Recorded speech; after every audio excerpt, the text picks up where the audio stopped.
Hello friends, welcome back to T point टैक।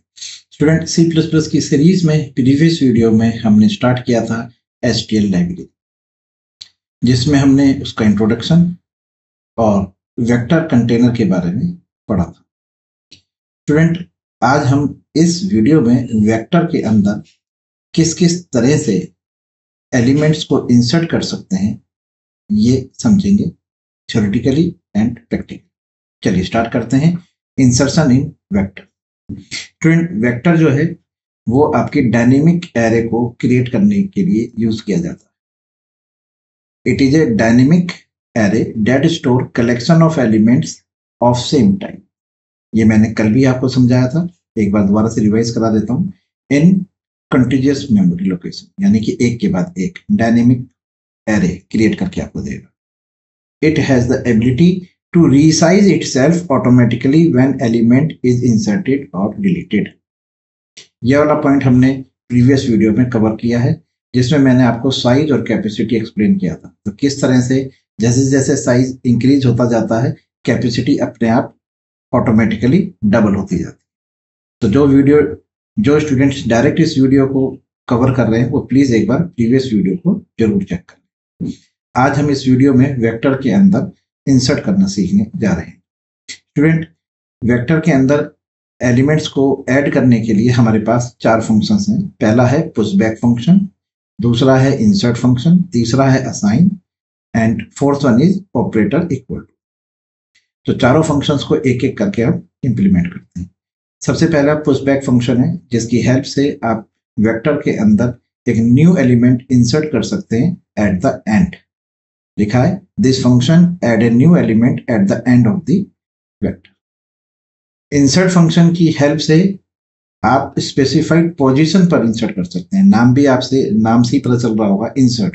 तो अगर आपके पास कोई एग्जिस्टिंग वेक्टर है और आप उसको उसकी स्पेसिफाइड पोजीशन पर कोई एलिमेंट इंसर्ट करना चाहते हैं, तो आप इंसर्ट फंक्शन का यूज करेंगे। Assign, this function assign new value to the vector and replacing the old, यानी कि जो पुराना है एग्जिस्टिंग एलिमेंट है उसको हटाकर नई वैल्यू वहां पर अगर आप रखना चाहते हैं तो आप असाइन का यूज कर सकते हैं। यही काम this function allow assign new element to the vector container and replacing the old, और इक्वल टू भी यही काम करेगा। चलिए चारों फंक्शंस आपको एक एक करके इंप्लीमेंट करके दिखाते हैं। तो आज का जो टॉपिक है वो है वेक्टर के अंदर एलिमेंट्स को इंसर्ट करना।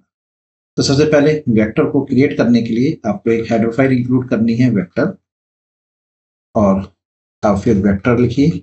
किस टाइप का आपको वेक्टर चाहिए? आपने कहा इंटीजर टाइप, तो इंट लिखिए। वेक्टर का नाम आपने वेक लिखिए। इसको इनिशियलाइज कर लीजिए। ये देखिए, ये आपने इसको इनिशियलाइज कर दिया। ओके, ये है आपकी डिफॉल्ट वैल्यू के साथ आपने वेक्टर को इनिशियलाइज करा। इसको आपको प्रिंट करके भी दिखा देते हैं एक बार। फॉर लूप, इसमें हम फॉर ईच लूप का यूज करेंगे। तो आप यहाँ पे लिखिए वेक्टर का टाइप इंटीजर, तो एक इंटीजर वेरिएबल डिक्लेयर कर लीजिए, फिर कॉलन लगाइए, फिर वेक्टर ऑब्जेक्ट का नाम लिख लीजिए। अब इस वेक्टर ऑब्जेक्ट से एक एक करके वैल्यू अपने आप ऑटोमेटिकली इस एक्स में स्टोर हो जाएगी। आप एक्स को प्रिंट करा सकते हैं, ये देखिए। ओके, एक एंड लाइन भी लगा लीजिए जिससे न्यू लाइन पर आउटपुट आ जाए। अब इसे कंपाइल करके देखिए, ये सिंपल वेक्टर को क्रिएट करके मैंने प्रिंट करा के आपको दिखाया।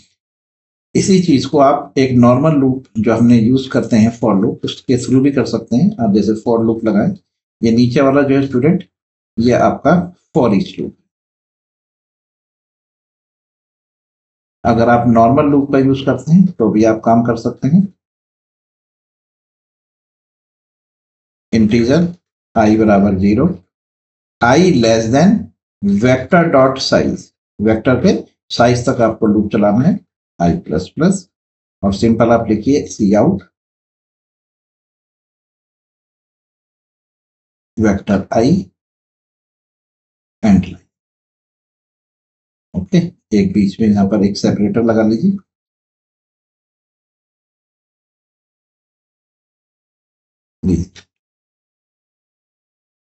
तो ये नॉर्मल लूप के थ्रू है, जिसमें आई को आपने 0 स्टार्ट करा है और वेक्टर के साइज तक आपने उसको आइटरेट करा।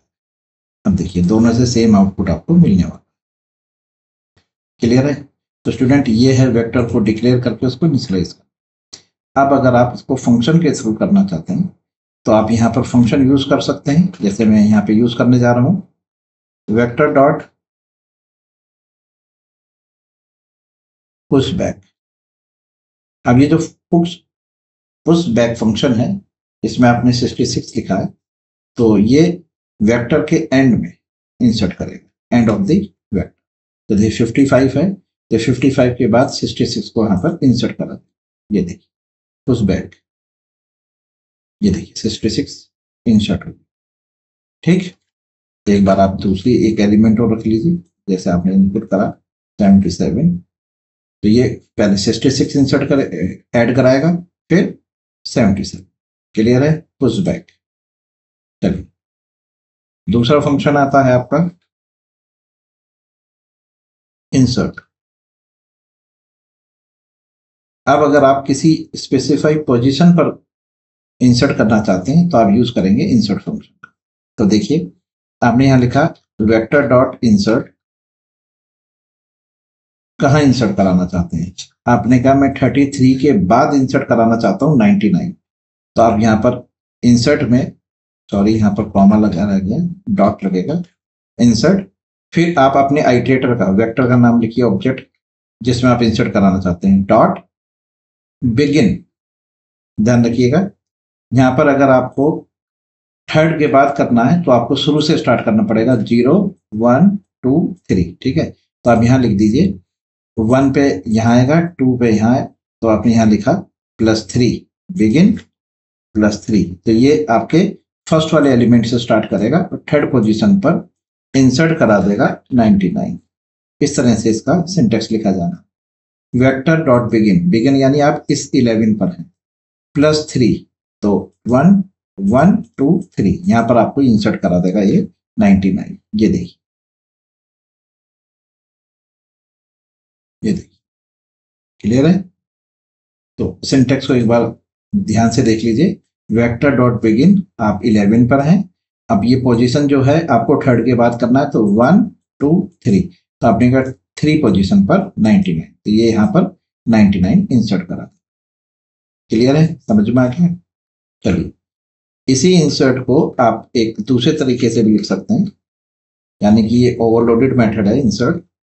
आपने लिखा वेक्टर डॉट बिगिन, आप चाहते हैं कि 33 के बाद 99 3 टाइम्स इंसर्ट हो जाए, तो आपने लिखा +3 के बाद 3 टाइम्स 99। तो देखिए इस वाले वर्जन में इंसर्ट के बिगिन 11 स्टार्ट होगा, +3 का मतलब हो गया 1 2 3 एलिमेंट्स के बाद 3 टाइम्स 99 इंसर्ट हो जाए। ये देखिए, ये देखिए 1 2 3, 33 के बाद 3 टाइम्स 99। अगर आप यहाँ पे 5 लिख देते हैं तो इसका मतलब यह है कि 5 टाइम्स 99 को इंसर्ट कराएगा। ये देखिए रिपीटेड वैल्यू, ये देखिए 5 टाइम्स। क्लियर है? चलिए एक तीसरा वर्जन भी है इसका,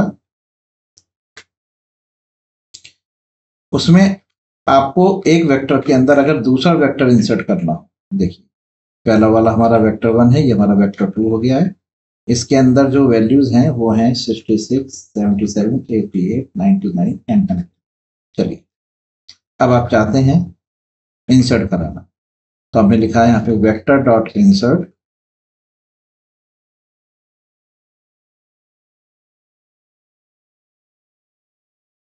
वेक्टर डॉट बिगिन,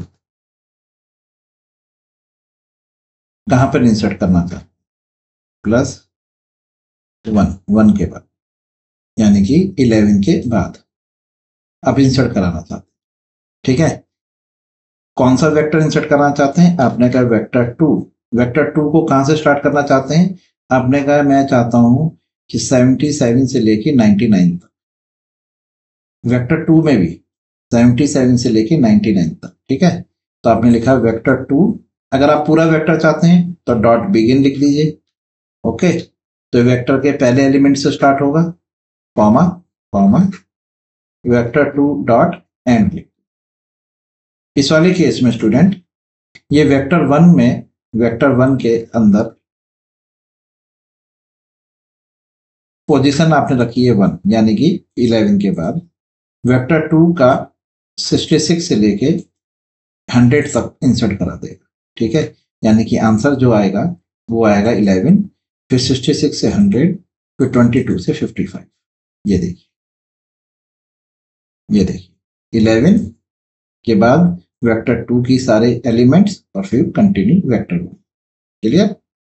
अगर आप चाहते हैं कि नहीं मुझे 77 से 99 तक ही चाहिए था, तो आप यहाँ क्या लिखेंगे स्टूडेंट बताइए? आपको इसे छोड़कर यहाँ से स्टार्ट करना है। तो बिगिन आप कहाँ से करने वाले हैं? +1, और एंड कहाँ से करने वाले हैं? -1। देखिए,